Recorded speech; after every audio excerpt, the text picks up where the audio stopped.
Salve, salve, irmãos queridos, bem-vindos ao nosso podcast da comunidade Bom Pastor. Partilha entre irmãos, nosso encontro semanal, nosso café da tarde, para a gente partilhar um pouquinho da palavra de Deus, da fé da nossa igreja. Não sei que hora você está assistindo, mas que nesse momento a paz de Deus, a graça do Senhor possa renovar as suas forças, aliviar o fardo do seu coração, que você possa ser cheio da bênção do Senhor para a próxima etapa da sua jornada. E vamos nós, Laura Beatriz, minha irmã, tudo beleza? Padre Antônio, esse friozinho de julho, ainda bem que São João acende a fogueira aqui, espiritual e também, né, no nosso corpo. Padre Antônio, mês de julho, né, mês de muita gente em férias, em que a gente descansa, mas também é um mês que é bom a gente fazer uma reflexão. Opa, metade do ano já foi. Como é que eu vivi esse ano até agora?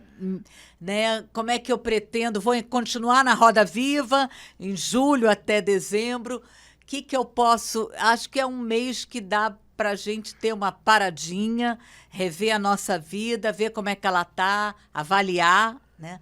Para poder respirar fundo e tomar coragem na força do Espírito Santo para encarar o segundo semestre. Exato. Não é nada, metade do ano já foi. Agora a gente tem que ver se a gente quer continuar mantendo o ritmo que a gente trouxe até aqui, se a gente quer fazer alguma mudança de rota, se a gente quer... Enfim, né? Então tá na hora da gente pensar um pouquinho nessas coisas. Julho é um bom mês para um balançozinho aí na vida da gente. Também é um mês cheio de coisas boas, você falou, para quem pode tirar umas fériasinhas de inverno. Que beleza, né? Ir para algum lugar para pegar frio, né? Carioca adora frio, então pegar um friozinho, uma beleza. Mas, tirando as férias, para quem pode, né? A gente tem muita coisa bonita ainda em julho, Laura. Eu estava vendo aqui no calendário, semana que vem, terça-feira, a gente já vai celebrar uma pessoa muito querida, muito especial, e acho que essa festa pode ser um pretexto a mais para a gente conversar um pouquinho sobre ele, porque afinal ele tem muita coisa legal para ensinar para a gente. O nosso querido São Bento, que... Rogai por nós. Nossa, olha aqui que eu trouxe, Padre Antônio. Pois é verdade. Escrevi um livrinho. Quanto tempo? Sabe que eu nem sei, eu acho que já tem uns 2 anos. 2 anos, eu acho que foi logo que acabou a pandemia. Logo que a gente flexibilizou a volta da pandemia, acho que 2022, uma coisa assim, não lembro não. Olha, a gente, 21. Além disso, podíamos fazer até umas lives, né? Pois o livrinho não tá ruim não, tá bonzinho. Aqui. Sobre São Bento, eu gosto muito de São Bento, ele me inspira muito, tento levar alguma coisa na minha vida inspirada por ele, pela regra dele, que tem uma sabedoria muito concreta, muito prática, né, que põe em ordem a gente por dentro, né? Equilíbrio, né? Eu leio uma frase, né, a regra de São Bento, parece que põe a gente no prumo, a gente está um pouco... E aí acho que é uma palavra forte na regra, estabilidade, né? A regra de São Bento, ela é caracterizada por uma palavrinha que, assim, vamos dizer, a palavrinha técnica é discrição. Discrição. Hoje a gente poderia chamar com essa palavra equilíbrio. São Bento propõe que a gente viva o nosso melhor, mas levando em conta que a gente tem limites, que a gente tem que trabalhar, que a gente tem que reconhecer, que a gente tem que ter paciência, limites na gente, limite nos outros, né? Então, a regra de São Bento sempre foi considerada, já no tempo dele, né? São Gregório diz isso, não? Um texto que tem uma discrição grande.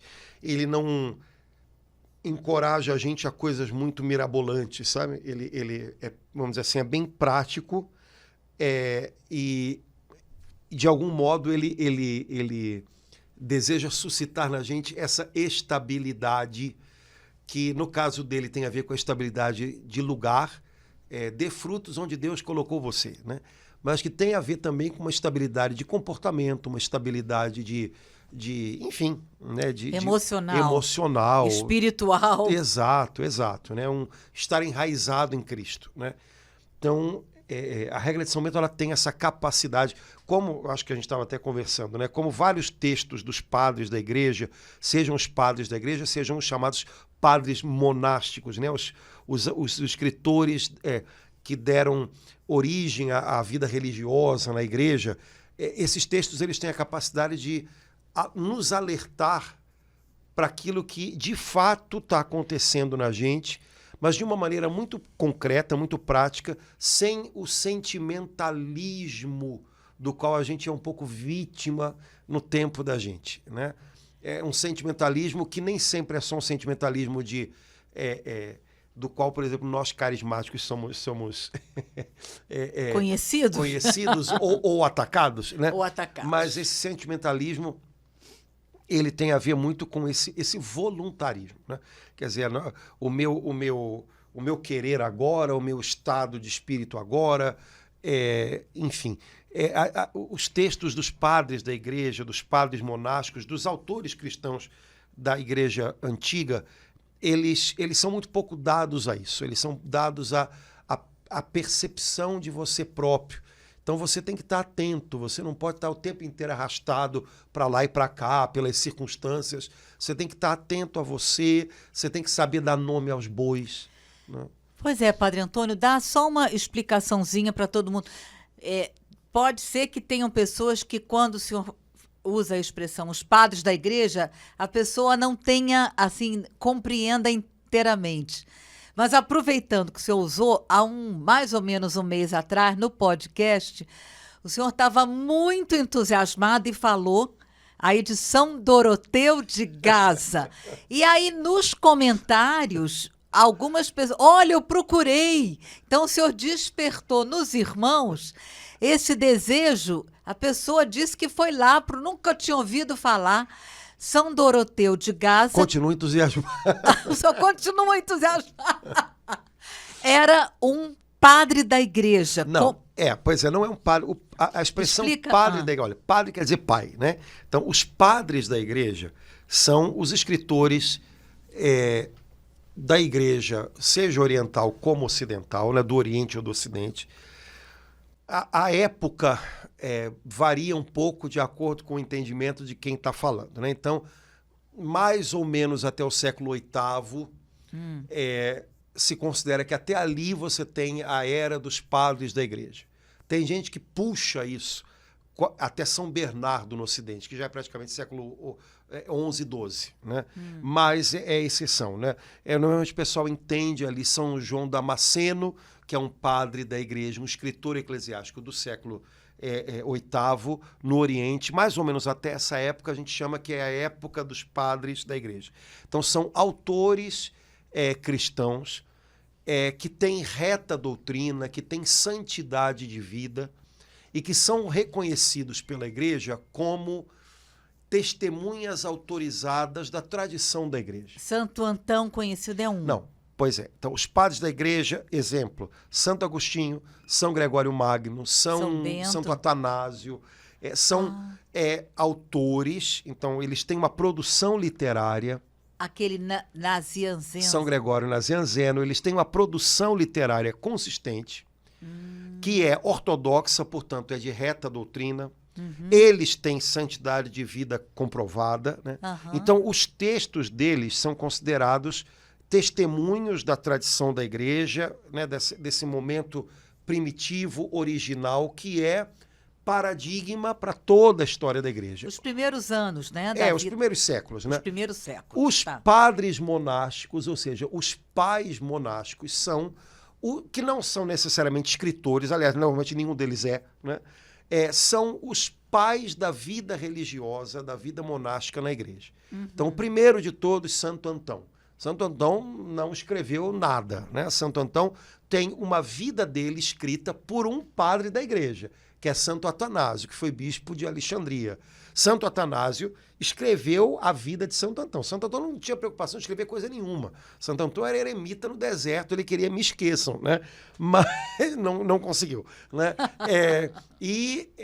Ele dá origem um pouco a esse movimento de uma dedicação de vida exclusiva à busca de Deus no silêncio, na oração, no deserto, né? Então, São Doroteu de Gaza é um padre monástico, ou seja, ele é representativo de uma experiência de vida religiosa, de vida monástica, no sul da Palestina, no século V, VI. Ele faz parte de um movimento de monges que aconteceu ali, naquela época, que tem alguns bastante importantes.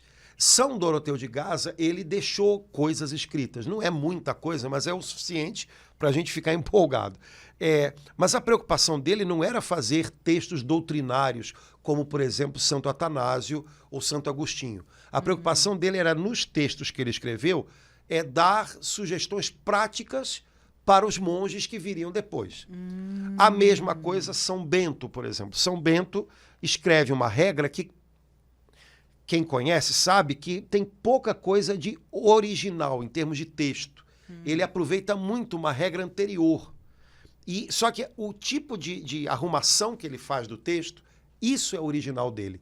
Né? Porque dá um equilíbrio que não era comum naquele tempo. Naquele tempo havia uma tendência a um rigorismo, a uma coisa meio competição, vamos ver quem faz mais penitência e tal. Né? São Bento, ele organizou o material que ele tinha na mão de um jeito que isso é original dele. Mas São Bento não tem textos e textos, muito menos textos doutrinários. A regra de São Bento é uma coisa prática para monges, capítulos e capítulos chatos falando sobre a arrumação do dia, da oração, parará, parará. Então, esses pais monásticos, esses padres monásticos, não são padres da igreja. Eles são autores de textos monásticos, mas eles não são escritores. Mas existem textos deles, né? Ou existem textos sobre eles, e eles são referências naquilo que se tornou a vida religiosa na igreja. E eles acabam sendo referência para todo mundo, porque, de alguma maneira, todo mundo pode ler aqueles textos e dizer, caramba, isso aqui tem a ver, pode me ajudar. Né? Então, São Bento escreveu a regra dele para monges. Agora, um leigo que lê a regra de São Bento com um pouquinho mais de atenção, percebe que tem coisas que ele coloca ali que podem aprumar o dia a dia da gente, né? Com dicas muito legais. Né? Padre Antônio, até eu ler aquele livro O Céu Começa em Você, que é todo baseado, né, nos padres da igreja, né, e em alguns desses... Nos padres monásticos. Monásticos. O Céu Começa em Você é de um beneditino, Anselmo Grum, né, em que ele vai trabalhar os apoftegmas, que são os textinhos... são pequenos que foram, frases, né? Os apoftegmas é uma coletânea de pequenos ditos desses homens do deserto. Que livro incrível! Uma frase, né? E a maneira deles, né? Como é que de uma frase um padre da igreja ensinava para os seus monges de uma forma muito concreta tudo isso que o senhor está falando no relacionamento, sobre julgamento, como olhar o irmão, coisas muito práticas, muito simples e muito direta para o coração. Aquilo despertou na gente, e muita gente que leu, né? Porque são homens que viveram há 1.500, 1.400 anos atrás, e que nos dão lições salutares para a vida. Conhecem muito o coração humano. Isso é incrível. Se nascessem hoje, seriam psicólogos maravilhosos. O Papa João Paulo II é que dizia, eu acho que eu já comentei isso contigo uma vez, né, que ele não gostava muito da expressão o homem de hoje. Ele falava, essa expressão homem de hoje dá a impressão de que o homem de hoje ele é totalmente diferente do homem de sempre. E o homem de hoje é igualzinho ao homem de sempre. Né? Então, os pais monásticos, né, esses homens que não tinham pretensão de ensinar ninguém, não tinham pretensão de escrever livros, eles tinham pretensão de viver o evangelho na sua radicalidade, eles acabavam se tornando grandes conhecedores de si próprios, ou seja, do homem de sempre, do coração humano, com tudo que ele tem de bom e de complicado. E por conta disso, eles podem falar muita coisa e falam muita coisa legal até hoje para a gente, né? E falam em pequenas frases, porque eram tiradas assim que eles tinham em conversas, ou quando alguém ia, por exemplo, procurá-los, as pessoas saíam de Roma, saíam da Gália, né, que seria a França hoje, saíam da Espanha para viajar até o Egito, para entrar no deserto e encontrar esses monges, por exemplo. E aí ficavam esperando dias para que o monge desse uma palavra para eles, né? Pai, me dá uma palavra, né? E aí o monge às vezes soltava uma frase, mas aquela frase a pessoa pegava e aquilo dali funcionava anos para a vida da pessoa, né? Dava uma luz incrível para ela, né? Porque eles tinham muito discernimento dos espíritos, então eles diziam na mosca algumas coisas, né? Então, esse tipo de sabedoria, que é uma sabedoria prática, né? Eles não estão fazendo teoria sobre nada. Isso é muito legal. E isso tem um poder, uma capacidade de falar para a gente até hoje. Estou lembrando, né? Não sei se você chegou a ler, se você lembra, eu acho que foi, não foi o Mosteiro aqui do Rio, não. Foram as irmãs lá de Juiz de Fora, traduziram há uns anos atrás 2 livros de uma leiga anglicana que escreveu sobre a regra de São Bento. A Procura de Deus e Vivendo com a Contradição, Esther Deval, né? São 2 livros que ela escreveu. Ela era esposa de um deão, né? de um cônego anglicano que vivia numa antiga abadia beneditina na Inglaterra. E ela via aquilo tudo todo dia e ficava meu Deus, quem é que morou aqui? Que é isso, né? aqui? E aí ela começou a procurar e se encantou com a regra de São Bento. Incrível, né? Uma evangélica ficou encantada. E encontrou uma comunidade anglicana que vivia a regra de São Bento, né? Algumas. Então ela se tornou oblata dessa comunidade e escreveu 2 livros, né? Que as beneditinas lá de Juiz de Fora traduziram e publicaram. Tinha aqui no Mosteiro do Rio, não sei se tem mais. Mas são 2 livros maravilhosos. O primeiro, só com esse título, Vivendo na Contradição, né? já dá para a gente ter uma ideia do que fala o livro. Os 2 livros são... Ela é mãe de família, ela é professora, se eu não me engano. São tiradas assim da regra de São Bento para a vida de gente normal. Como é o nome do segundo? A Procura de Deus. A Procura de Deus. Então, ou seja, essas pessoas, a busca delas de Deus é inspiradora para a gente até hoje. Quer dizer, né? isso é relativamente recente, né, Padre Sim, Antônio? 1980 uma e pouco. Se eu não me engano, pelo que eu lembro dela, uma professora, e ficou totalmente encantada com o que ela leu de São Bento há 1.200 anos atrás. Eu acho que essa sabedoria dos antigos, né, que viveram num contexto cultural tão diferente do nosso, mas ao mesmo tempo com muitas características próximas. O tempo de São Bento foi um tempo horroroso. Dizem que foram talvez os piores anos da história da Europa, né? A época em que ele viveu, peste, fome, a agricultura péssima, invasões bárbaras, guerra, tudo de ruim, né? Desastres naturais, tudo que você possa imaginar. Uma época em termos eclesiásticos, uma época de decadência, né? Uma época de decadência para a igreja, né? Por uma série de motivos. E aí, de repente, surge esse homem, né, que queria apenas viver o Evangelho e que descobre um modo de vida do Evangelho que para o tempo dele é bastante significativo, divide isso com algumas outras pessoas, né, e de repente aquilo se torna uma resposta de Deus para toda uma época, para reconstruir, né, a Europa. Mas o tempo em que São Bento viveu foi um tempo especialmente, historicamente, comprovadamente, um tempo especialmente ruim. Vamos dizer assim, como é que a gente poderia dizer? Um tempo... Em vários sentidos. Impróprio, como o nosso, né? Então a gente hoje reclama muito, o nosso tempo está muito ruim, daqui a um tempo vão lembrar da nossa época como uma época de decadência. Eu também acho que vão. Mas tudo bem, mas teve um São Bento lá naquela época e nós agora. Né? E o que a gente faz? Como é que a gente reage a isso? Né? A gente vai entrar nessa onda de desânimo, nesse marasmo de apatia? Ou será que a gente vai ter atenção para Deus para perceber quais são as portas que ele está abrindo para a gente possa viver o Evangelho hoje de uma maneira que seja uma resposta ao nosso tempo e que possa trazer inspiração para os próximos anos, né? Então, entrar em contato com pessoas que viveram em tempos distantes, mas em alguns momentos tão parecidos com os nossos, com uma mentalidade diferente da nossa, que de alguma maneira pode até contrariar a nossa mentalidade, e às vezes isso é muito bom, porque na medida em que os santos contrariam a nossa mentalidade, ou a época deles contraria a nossa, também faz a gente enxergar as coisas de um jeito diferente, né? O Chesterton, que foi um autor católico muito interessante no início do século XX, ele dizia que... ele está na moda agora, ele está bombando. Que ele dizia que a cada época é impactada pelo santo que mais a contradiz. Uau, cada época é impactada pelo santo que mais a contradiz. Porque, de alguma maneira, a tarefa dos santos é essa, né? Lembrar para a gente a revelia da nossa mentalidade, ou seja, daquilo que são os valores e desvalores de cada época, lembrar para a gente o valor inegociável do Evangelho.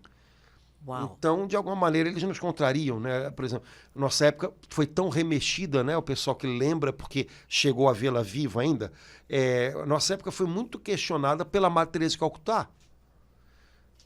Anos 80, né? Parecia que estava tudo florescendo, parecia que estava tudo indo numa direção de prosperidade e todo mundo correndo atrás. De repente me aparece uma mulher que obriga a gente a olhar para a miséria, para a pobreza, né? para de alguma maneira, se perguntar o que eu estou fazendo no meio de tudo isso, né? Enfim.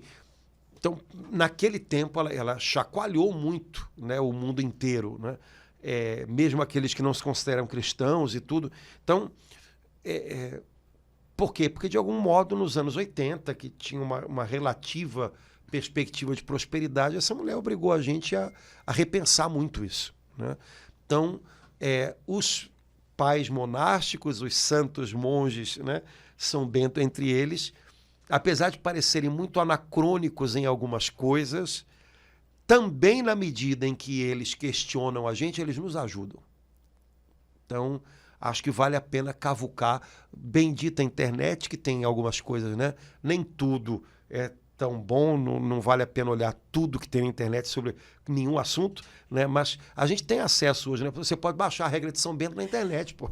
Padre Antônio, a primeira palavra da regra é escuta, né? Escuta, Pois é, né?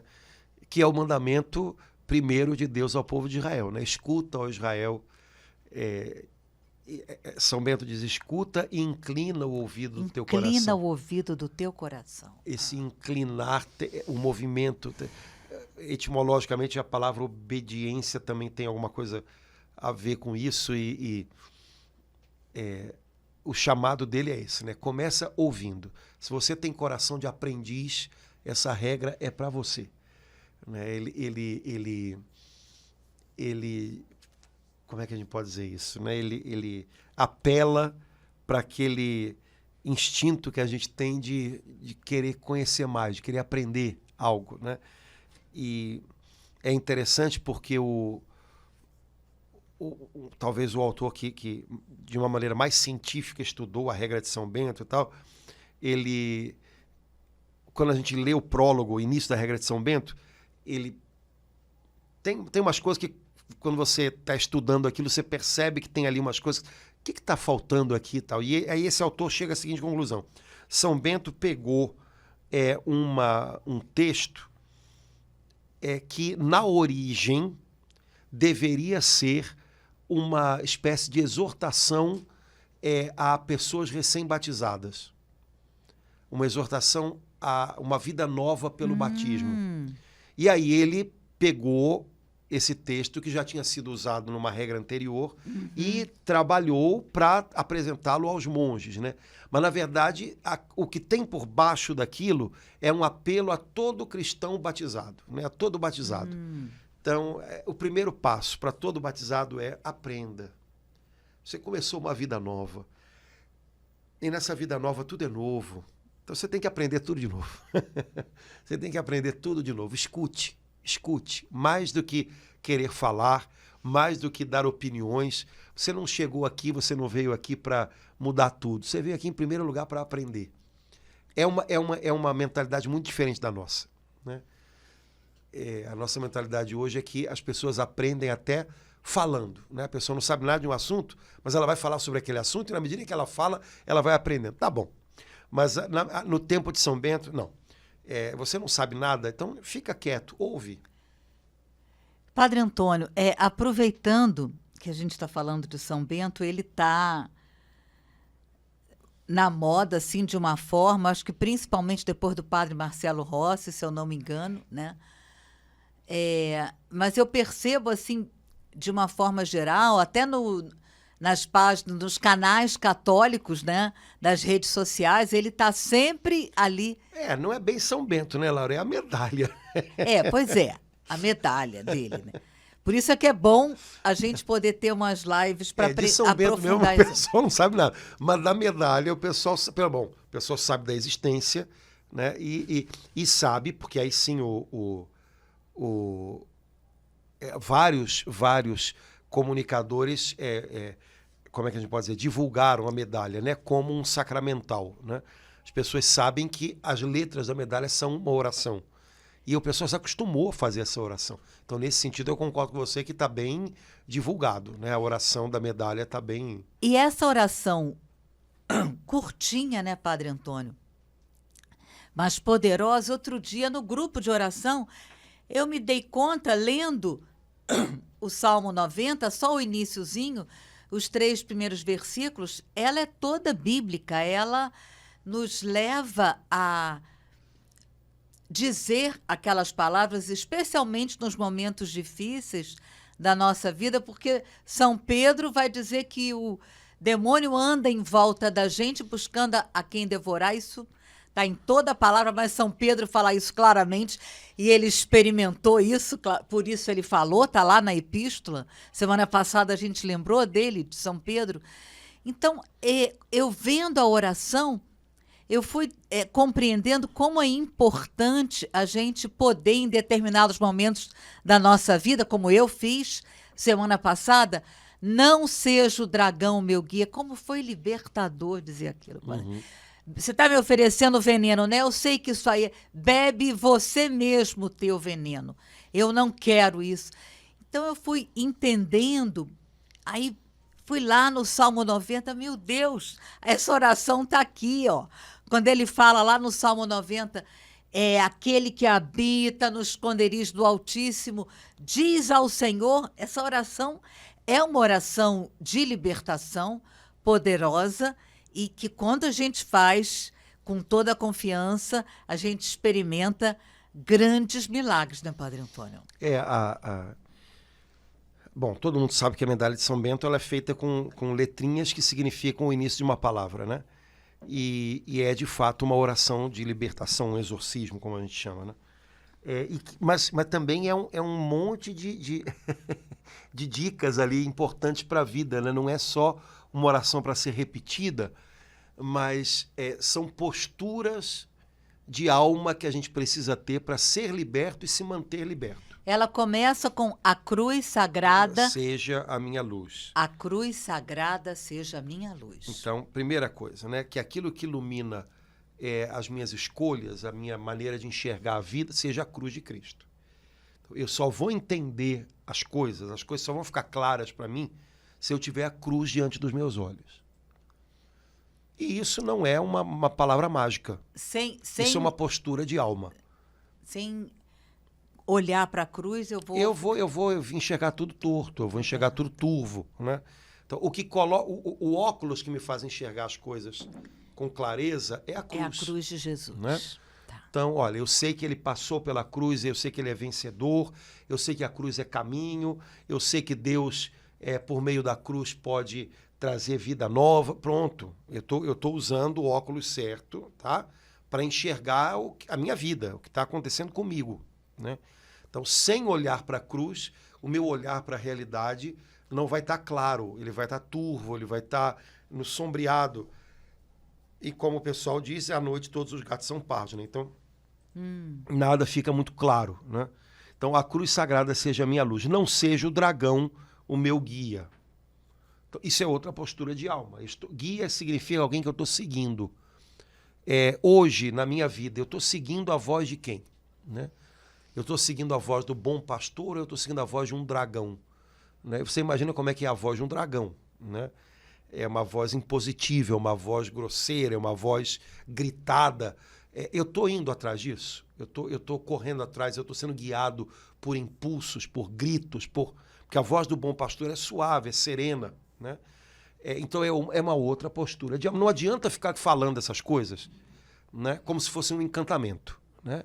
Então essas coisas têm que ser palavras de ordem, né? Para mim mesmo, uma chamada de atenção para mim mesmo. Padre né? Antônio, o dragão, ele é apresentado no livro de Apocalipse como esse dragão que vem para assolar a terra e a vida de cada batizado, é isso? Exato, então eu estou lidando com isso, só que no livro do Apocalipse existe uma luta com o dragão. Aqui a gente está dizendo que ele não seja o meu guia. Quer dizer, o meu problema não é lutar com o dragão, o meu problema é quando ele vira o meu guia. Misericórdia. Lutar com o dragão, meu filho, tu lamento, mas se tu não entendeu até agora que tu tem que lutar com ele, tu não entendeu nada, né? Agora, o problema não é lutar com ele, o problema não é que ele me faça frente, o problema é quando ele me conduz. Né? O problema é quando, como diz o livro do Apocalipse, o rabo dele está me arrastando, né? Para o orgulho, para as intrigas, né? Para a discórdia, né? Enfim, para o que for, né? Para a ganância. Então, não seja o dragão meu guia significa isso. Né? Não quer dizer que ele vai parar de brigar comigo. Ele tem que brigar comigo, é o trabalho dele. E eu tenho que brigar com ele, porque esse é o meu trabalho. O problema não é a briga, o problema é quando ele me guia. Então, não seja o dragão o meu guia. Né? Eu não quero nada contigo, Satanás. Né? Você não vai me conduzir. Nessa luta que eu estou travando, nessa situação que eu estou vivendo, não é você que vai me guiar. E logo depois é vão que tu me ofereces, né? Padre Antônio... Retira-te, Satanás. Primeiro tem a né? oração. Retira-te, Satanás. Como a gente faz no batismo, né? Exato. Nunca me aconselhes coisas vãs, né? Retira-te, Satanás. Então, a ordenança... Ou seja, dessa situação aqui, vai embora. Eu não quero que você dê palpite sobre essa situação. Eu não quero aceitar os teus conselhos vãos. Que ele faz. Né? E ele aconselha. Né? Ele não impõe, ele aconselha. Então é preciso muito discernimento, é preciso muita clareza, né, de vigilância, né, para não aceitar os conselhos, né, do dragão. Padre Antônio, me lembra aí, como é que Jesus retoma aquele pedacinho do Salmo 90? Está no Evangelho, né? Jesus fala que a gente vai pisar sobre serpente. Não é exatamente como está no Salmo 90, mas ele fala isso, não fala? Se beberes veneno mortal não te fará mal, né? Pisarás sobre escorpiões, serpentes. O próprio Jesus nos encoraja e nos alerta sobre isso. A última vez que eu disse isso, lembrei disso, é vão que tu me ofereces, eu percebi, Padre Antônio, que eu, numa situação bastante séria, grave, que eu estava enfrentando, eu percebi que eu estava sendo guiada pela autopiedade, achando que eu era assim, sem compreender até aquele momento, né, que eu estava entrando numa.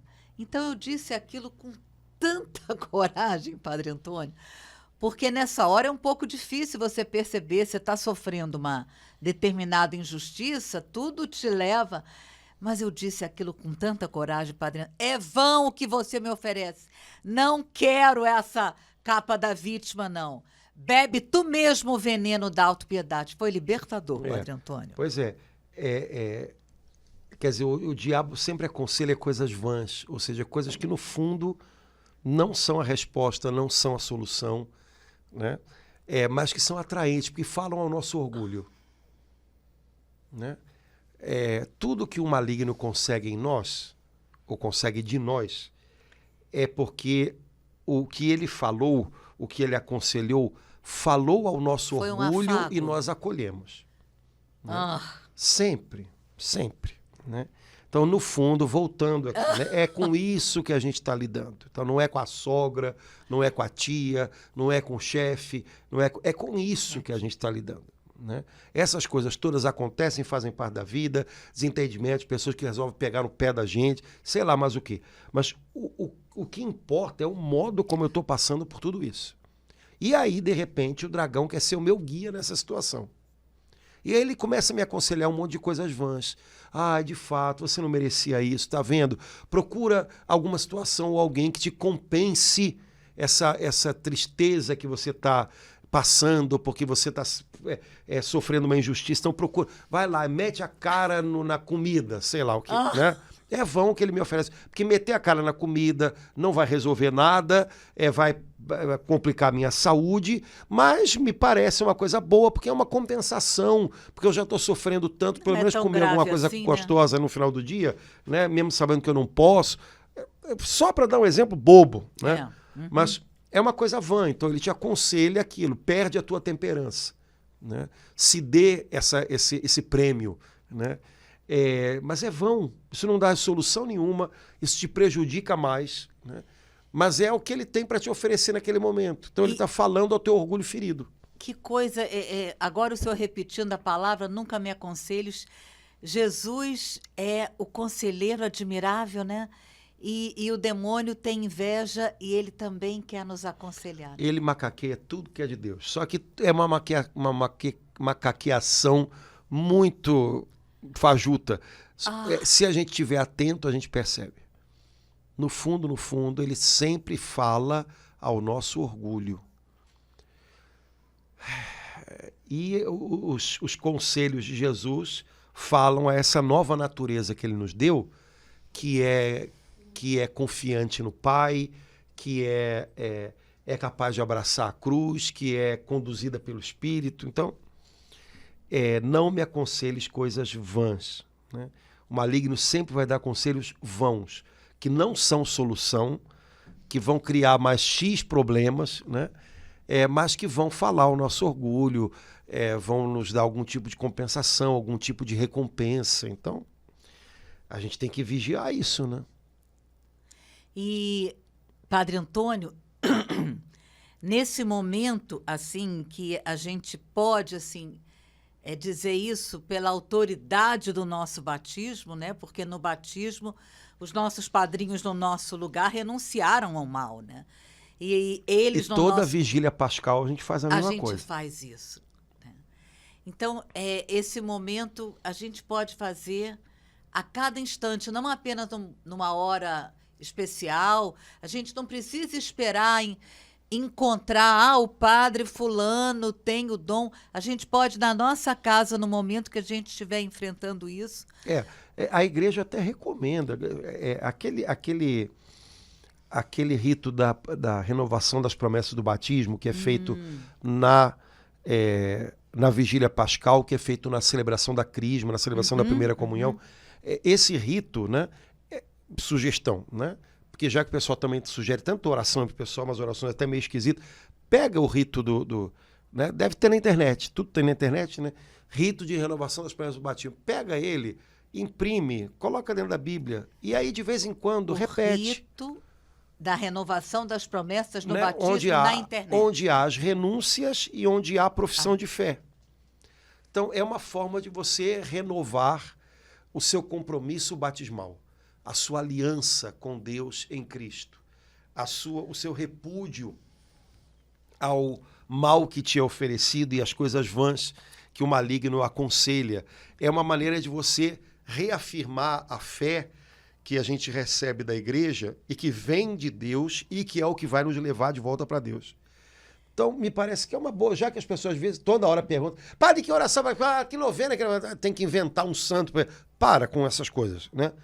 Pega rito da renovação das promessas do batismo, vigília pascal, imprime aquilo, plastifica e coloca dentro da Bíblia.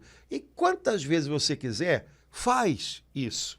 Você está fazendo as renúncias ao maligno, você está renovando o seu desejo de viver uma vida com Deus a sério, você está repudiando o que o mal tenta empurrar, né, pela sua vida dentro, você está renovando a profissão de fé que você recebeu da igreja, o maior dom que a gente tem é a nossa fé. Então, quer coisa melhor do que isso? Não tem. Então Não faz tem. isso que funciona. Porque isso pode até de uma forma um pouco disfarçada levar a gente a esquecer que naquele dia o Espírito Santo passou a morar aqui no meu coração. Né? Na minha vida, o Espírito Santo não tem nada que vai arrancar.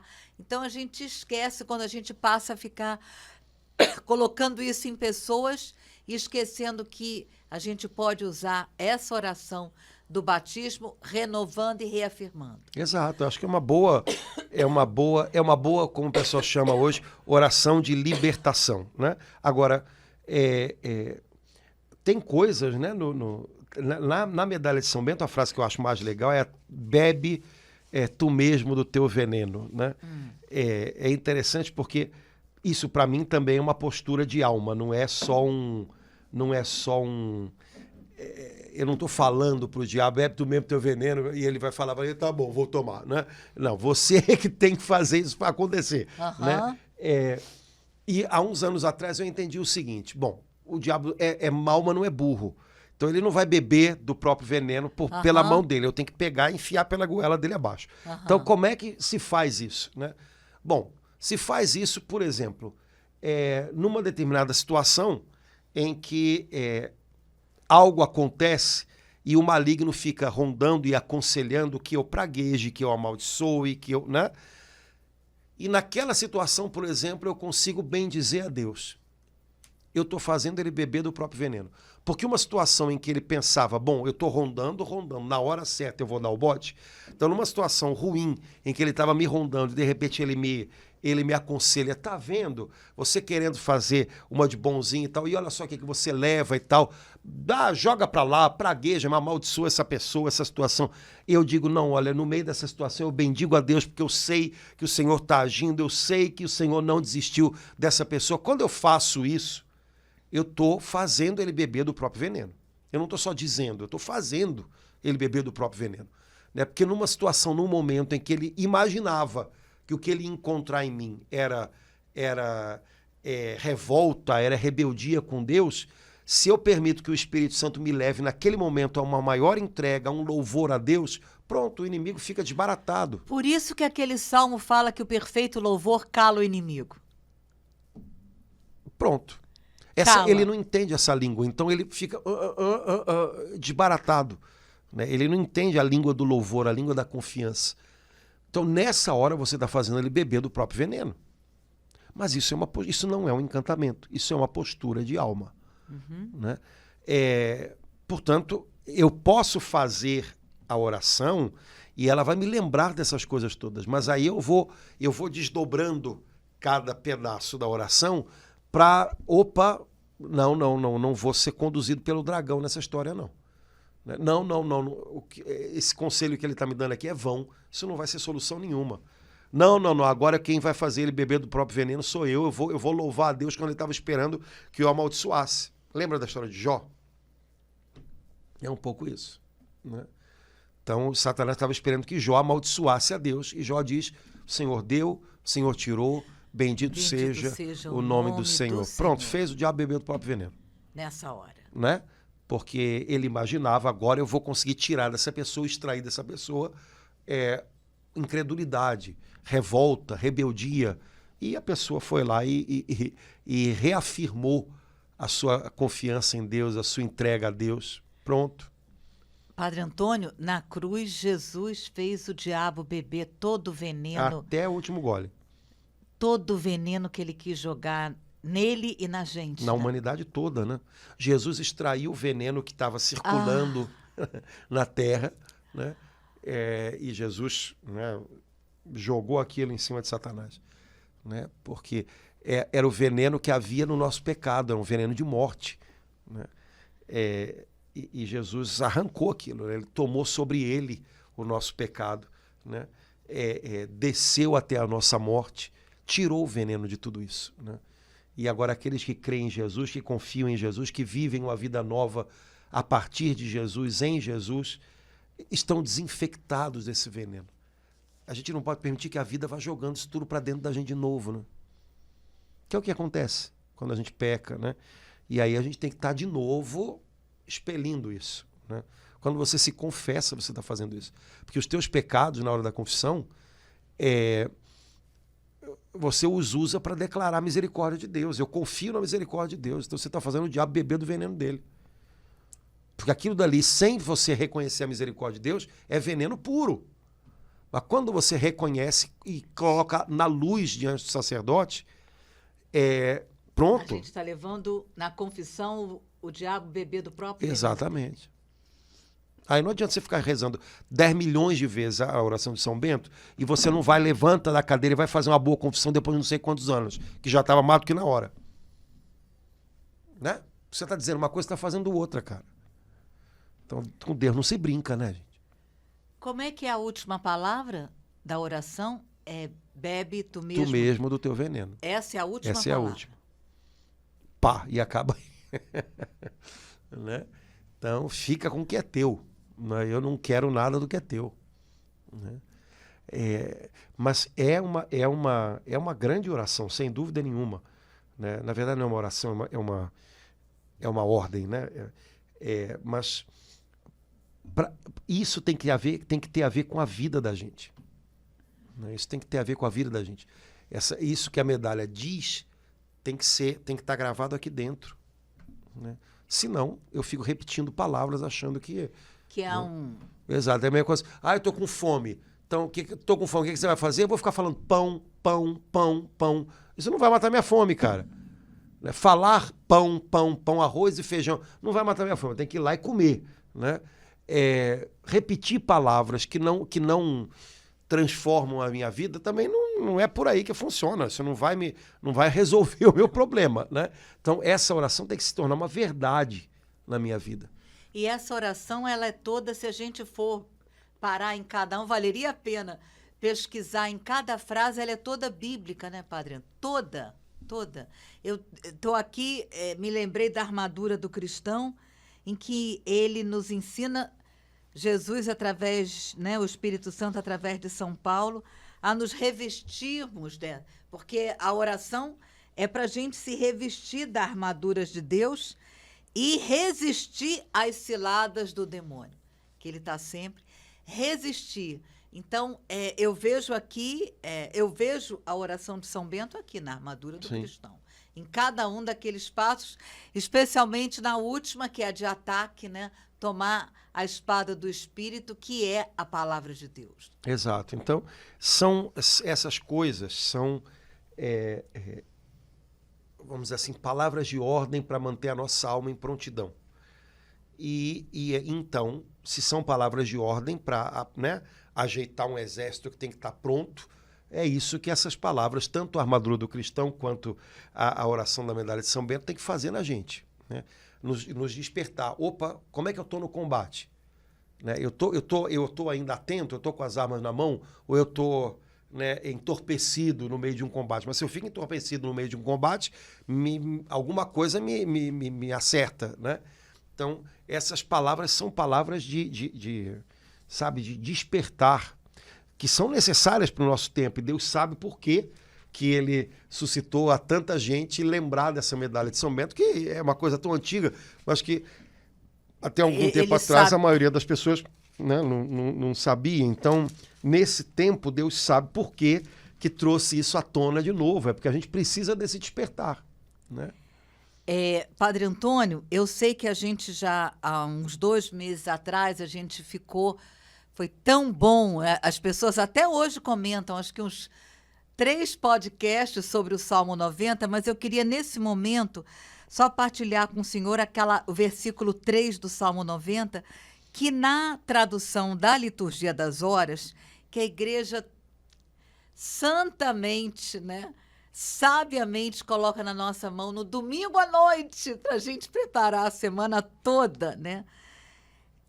É ele que te livrará do laço do caçador, de novo, né? O caçador, a gente sabe quem é, e da peste perniciosa, mas na Liturgia das Horas fala, é ele que te livrará da palavra que destrói.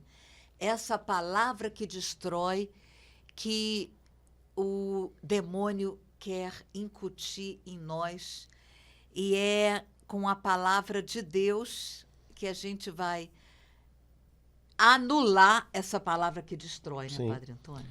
Todas as vezes que a gente ouve o evangelho na missa, após a proclamação do evangelho, o padre ou o diácono terminam dizendo palavra da salvação. A palavra que vem de Deus salva, sabe? Tira do naufrágio, né?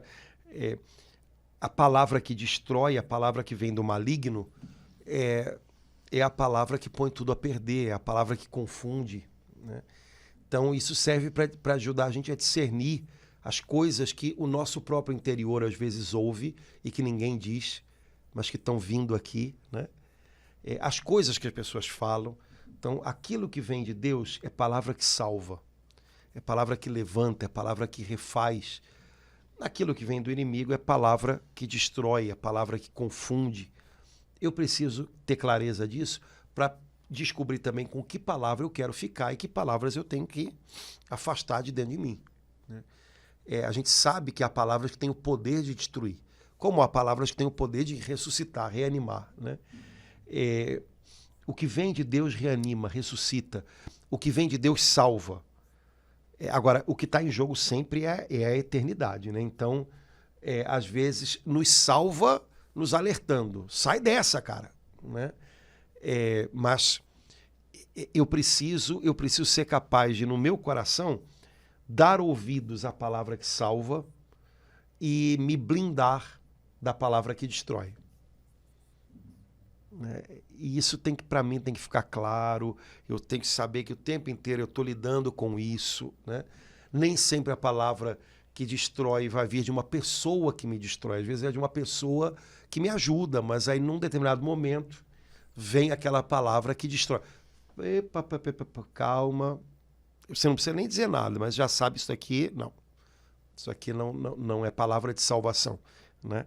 Então, ficar vigilante com isso, né? Há um combate acontecendo dentro da gente. Esse é o nosso combate, né? E nesse combate, a gente tem a ajuda do Espírito Santo, a gente é conduzido pelo Espírito Santo, mas há um dragão lutando contra nós, né? Não ter medo dele, ele está fazendo a parte dele, mas a gente tem que fazer a nossa, que é lutar contra ele. E o que na medalha de São Bento a gente aprende, e eu acho que isso é fundamental, não seja o dragão o meu guia. Que o dragão me confronte, não há novidade. O perigo é quando eu me deixo guiar por ele. E acolho uma palavra que destrói como se fosse uma palavra de salvação. Sabe? Uma palavra que destrói um casamento como se fosse uma palavra de salvação, né? Larga isso para lá. Né? Isso aí, não sei porque que você ainda insiste nisso. É uma palavra que destrói uma família, um casamento, que de repente no momento em que eu estou com meu orgulho ferido, eu posso acolher como se fosse uma palavra de salvação. E é um engano, né? Então, vigilância, irmãos, vigilância. Laura, a gente já falou pra caramba, já foi quase uma hora. Nossa, Padre Antônio, mas tá bom demais. Foi um alerta, Vamos um parar, discernimento. É muita coisa, senão... A gente já falou dos padres monásticos, da regra de São Bento, da medalha, do veneno. Já... Uau! Espero, irmãos, que fique alguma coisa, né? E que fique alguma coisa boa, que seja uma palavra de salvação mesmo, né? Tá sendo, para os irmãos, para ajudar nesse combate. E cada um pega o que acha que pode lhe ajudar, mas a gente pede a Deus que seja uma palavra para encorajar a todos. Amém. Nesse combate no qual todo cristão está envolvido. Mas a boa notícia é que já chegaram notícias do campo de batalha dizendo que o combate está ganho e o vencedor é Jesus. Oh, glória! Agora, essa vitória tem que ir chegando, entrando aqui e se instalando aqui dentro. Esse é que é o segredo do negócio. Amém. E ele veio para destruir as obras do demônio. São João já está lá falando para a gente, então, né, Padre Antônio? O trabalho dele já foi bem feito. Agora é a gente abraçar, se apropriar do que Jesus realizou, trazer isso para a vida da gente. Amém. Irmãos, Deus abençoe, obrigado pela companhia. Tomara que a gente não tenha embolado demais. Desculpem aí, porque a gente falou muito. Mas... Partilha aí nos comentários como é que está no seu coração essa palavra de hoje. Tamo junto, tá bom? Um abração, gente. Até logo. Tchau, tchau.